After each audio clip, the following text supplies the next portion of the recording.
Hi there. My name is Paul Martyn-West. I'm a professional tenor and singing teacher working in Southeast London, and this is my YouTube channel called Reflections on Beautiful Singing. Today I'd like to talk a little bit about some ideas about how we might start singing on any given day. And I've got a lovely quote from a chap called Braccio Rossetti, who's writing in 1529. And he says, "It is obvious that when one begins to sing, one does not use excessive breath nor sing too high, but sings the notes with a light and smooth tone production, for otherwise one harms the vocal apparatus and hinders it and the windpipe in their functions. Therefore, let one keep to the middle way, and this may elsewhere count as virtue. One begins neither too high nor too low. Shouting on the high tones damages the larynx and the voice and offends the ear. If one begins to sing somewhat softly, the larynx warms itself gradually, the vocal apparatus comes to life, and the voice, trained repeatedly, arrives at a uniform and perfected tone." So I think that's kind of beautifully put. I keep on saying beautifully put, but I think these things are beautifully put, and there's a lot of sense in that statement. I don't know about you, but I don't always leap out of bed in the mornings with a voice capable of singing the most difficult song or aria going. Sometimes my voice works quite well, and other times not so well.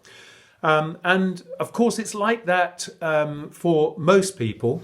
None of us are always completely enthusiastic. Sometimes we're depressed, sometimes we're full of energy, sometimes we're lethargic. And so our voices kind of reflect those moods and emotions, not to mention the fact that we sometimes get ill with colds and coughs, and our energy levels are, as I say, low. So how can we actually help this situation practically in vocal work? Well, as a teacher, I like to feel my way into a pupil's voice to see what is working on any given day. And from there, the vocal journey begins on that day. We actually start to warm the voice up and then see where it is going. So these are not the only exclusively the things that I use when I teach, but these are just some ideas. Sometimes I start in the middle of the voice, perhaps with a middle C for a man, and maybe the C above middle C for the ladies. And I often use a downward exercise, maybe 8, 5, 3, 1 on a yum, which is actually comes from something called the Fröschel chewing exercises, and it just gets the voice a little bit more working better. So you can do yum yum yum yum and take it down by semitone. Yum, yum, yum, yum. Yum, yum, yum, yum. That type of thing helps. Another thing that can help is primal sound. And Orrin Brown, who wrote this very interesting book, he was an American singing teacher from the 1950s onwards. And also in this country, a contemporary singing teacher, Janice Chapman, they have both written chapters on primal sound. And primal sound is when you make a sound like ah, ooh, ee. This is your primal sound. And you can use that to to flex out the voice. And you can go, ah, ooh, wee, ah. So you can slide around with that, and it starts to warm the voice up. You can take it into a long sound. Ah,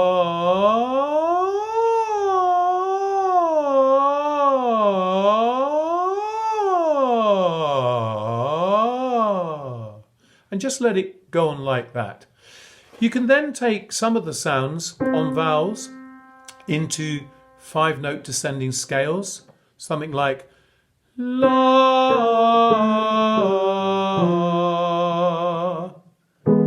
la, la, things like that. You can then take that into full scales. La,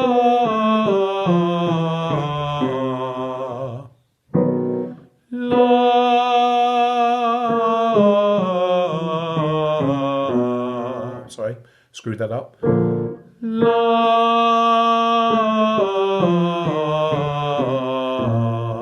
things like that. And you can also take sounds into upward arpeggios, maybe using a pa vowel. So pa pa pa pa pa pa pa, pa pa pa pa pa pa pa, that type of thing. That's certainly an exercise that Orin Brown used. So as a singing teacher, I'm always looking and encouraging singers to let go as much as possible. Just let the sound happen on the day. Don't be worried about it. But then the important thing is that we work from that sound into a better sound, a clearer, perhaps clearer, open vowels, which encourage a singer's unique and natural voice to appear more.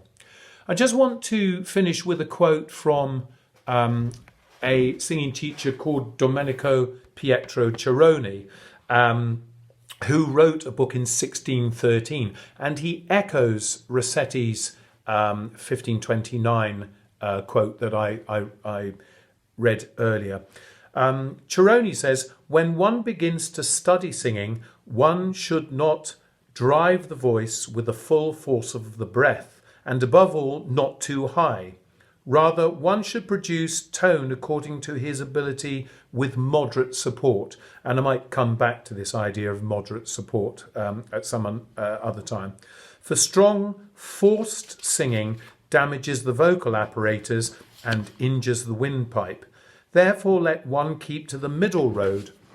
One begins neither too high nor too low, because singing too low destroys the natural timbre of the voice, and shouting very high tones thoroughly damages the larynx and the voice.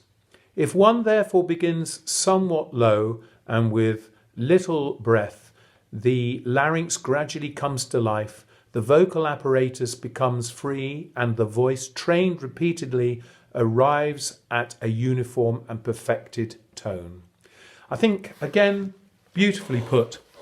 I hope this has been of some interest to you. If you are interested in taking lessons, my name is Paul Martyn-West, Martyn, and you can find my details on the Association of Teachers of Singing website.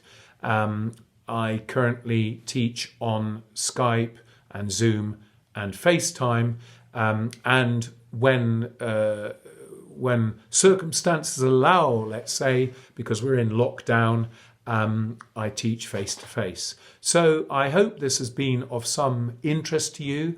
I hope you'll think about what I've said, and I hope you go forth and enjoy your singing. Bye.